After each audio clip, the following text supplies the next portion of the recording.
There are so many supplements out there in the world, and oftentimes we don't know what we're taking it for, what the dosage should be, what the benefits are. The list goes on. So I'm going to do a supplement series, and we're going to kick this off with ashwagandha.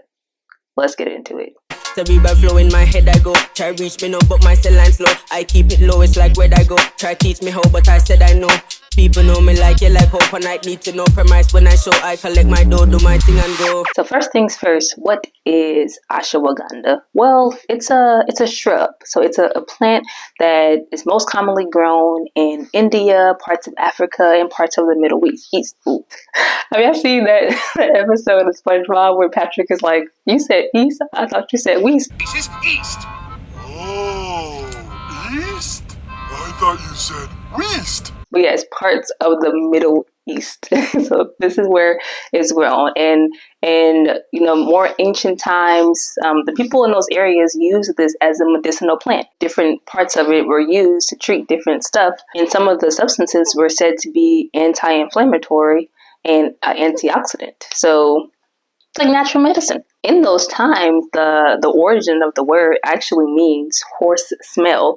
So if you ever got in your hand on some of those pills or the powder itself and you smelled it, you can understand why they say that. It has a very earthy, like farmish type of a vibe to it. So yeah, quite literally horse smell is what that means. And like I mentioned earlier, the leaves, the seeds, and the roots were used for different things depending on what needed to be treated. But overall, the overall concept of using this plant was for the promotion of overall optimal health. So you could think of it as your multivitamin, I suppose. Like you kind of would just take that to improve your health in all types of ways, in addition to the effects of aging. So they would maybe give this to like the older people as they're transitioning, and the same with the younger folks as they were transitioning. So in those two periods, when you're a young little baby and when you're an older adult, you're going through a lot more changes in your body than you are during this middle age period. So now let's fast forward to modern society. Well, with all supplements out there, because they are not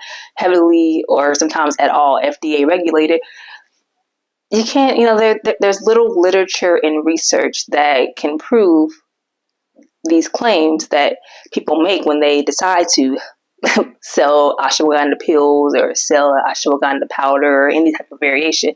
But regardless of that, I'll still list some of the things that people claim this can do. First up, in a spiritual sense, when you think about ashwagandha, it's a root plant. So taking this could help balance out your root chakra. So for someone who understands the alignment with the chakras and how they help your body, help you stay grounded, well, ashwagandha could be something that you use specifically for that root chakra. Number 2, it's said to lower your stress levels and inflammation in your body. Number 3, lower your anxiety. Number 4, improve your sleep. Number 5, improve your memory function.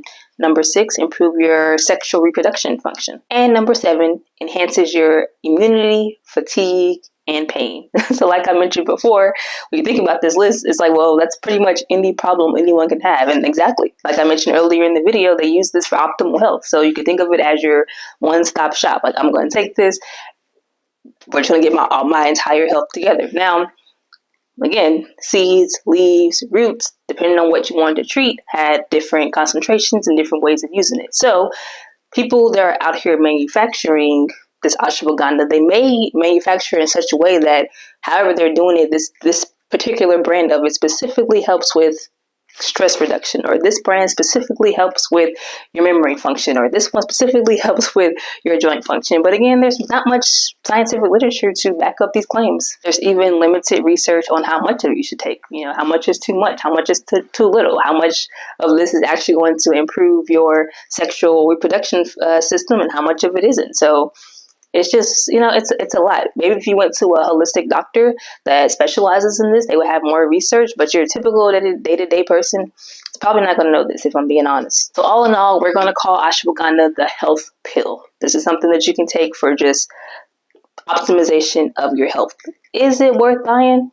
I guess you'd have to buy it and let us know. Now, my question to you is, have you taken ashwagandha? What was your experience? Let us know in the comments. Maybe people out there, if you're watching this video, I'm sure you're one of them that was curious about this. And word of mouth is the best kind of knowledge and the best kind of way of getting information out there. So if you comment and talk about your experience, might be someone out there that's like, okay, maybe I can try this, because we're all different people. The knowledge we gain is powerful, but it's the knowledge we share that makes a difference. So there you have it. There's my 7 ways of using ashwagandha based off of things people claim it's useful for. If you did like this video, you know what to do. You know what to do, but I don't know. Mercury, it went retrograde again. That's got to be it. You know what to do. Give me that thumbs up. Share it. And I'll catch you in the next one. As always, don't forget to crush it.